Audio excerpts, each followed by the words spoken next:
Hi friends, welcome to AFH kitchen. ఈరోజు మునగాకుతో తాలింపు చేసుకుందామండి. మునగాకును ముందుగా కడిగి పెట్టుకున్నానండి. కందిపప్పు 1 కప్ అండి, దీన్ని కూడా కడిగి పెట్టుకుందాము. పోపు కోసం మనము తిరువాత వేసుకోవడానికండి జీలకర్ర, ఆవాలు, ఎండుమిర్చి, పచ్చికరివేపాకు, అలాగే పచ్చి కొబ్బరి హాఫ్ చుప్ప తీసుకున్నానండి. తీసుకొని దీన్ని అయితే నేను ఇలా మిక్సీ పట్టుకున్నానండి, పౌడర్ చేసి పెట్టుకున్నాను. అలానే కారము, పల్లీలు వేయించుకున్నానండి, ఉప్పు, వెల్లుల్లి రెబ్బలు వేసి మిక్సీ పట్టుకుందామండి కచ్చాపచ్చగా. చూడండి, ఇలా కచ్చాపచ్చగా మిక్సీ పట్టుకున్నానండి. మరీ నైస్గా ఉంటే బాగుండేదండి, కచ్చాపచ్చగా ఉంటేనే టేస్ట్గా ఉంటుంది. కుక్కర్లోకి మనము ముందుగా మునగాకు వేసేసుకుందామండి. ఇదైతే ఆల్రెడీ 2 గంటల ముందే కడిగి పెట్టుకున్నానండి శుభ్రంగా.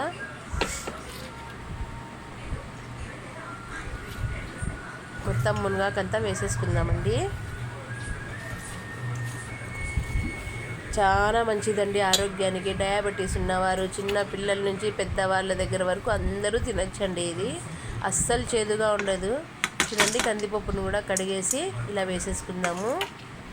మన ఇష్టం అండి, కందిపప్పు ఎంతైనా వేసుకోవచ్చు, 2 కప్పులైనా వేసేసుకోవచ్చు, టేస్ట్ బాగుంటుంది. తగినంత ఉప్పు వేసి కొద్దిగా వాటర్ వేసేసుకుందామండి. వేసి నేనైతే మా కుక్కర్లో బాగా కుక్ అవుతుంది కాబట్టి 2 స్టీమ్లు పెట్టుకుంటానండి. కొంతమంది కుక్కర్లో సరిగ్గా ఉడకదు కాబట్టి 3 అయినా పెట్టుకోవచ్చండి, అది మీకు అందాజుగా.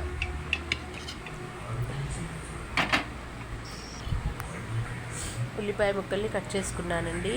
చూడండి, కందిపప్పు బాగా ఉడికింది. ఇందులో నుంచి వాటర్ని అయితే పక్కకు తీసేసుకుందాము. ఇందులో నుంచి తీసేసిన వాటర్ చాలా మంచిదండి. దీంతో రసం పెట్టుకుంటే చాలా బాగుంటుంది, అది కూడా నెక్స్ట్ వీడియోలో చూపిస్తాను. ఇప్పుడు నేను ఈ వాటర్ని జ్యూస్ చేసి మా పిల్లలకి తాపియాలనుకున్నానండి. ఎందుకంటే మనకి డైజెషన్ సమస్యలు ఉన్నవారు ఆ జ్యూస్ తాగితే చాలా మంచిదండి.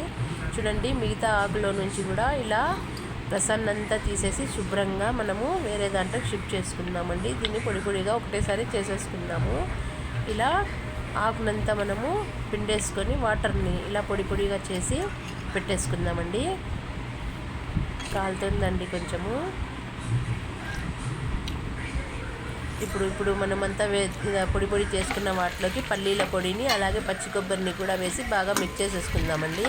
మిక్స్ చేసి పక్కన పెట్టేసుకొని ఒక కడాయిలో ఆయిల్ వేసుకొని ఇందులోకి నేను జీలకర్ర, ఆవాలు, ఉల్లిపాయ ముక్కలు అలాగే కరివేపాకుని కూడా వేసి తరువాత వేసుకున్నానండి. ఇందులోకి ఈ కలిపేసుకున్న పొడిని, ఈ ఆకుని అంతా వేసి ఒకసారి మిక్స్ చేసుకున్నానండి. చూడండి, ఎంతో టేస్ట్ అయినటువంటి మునగాకు కందిపప్పు తాలింపు రెడీ అండి. తినండి, ఆరోగ్యంగా ఉండండి.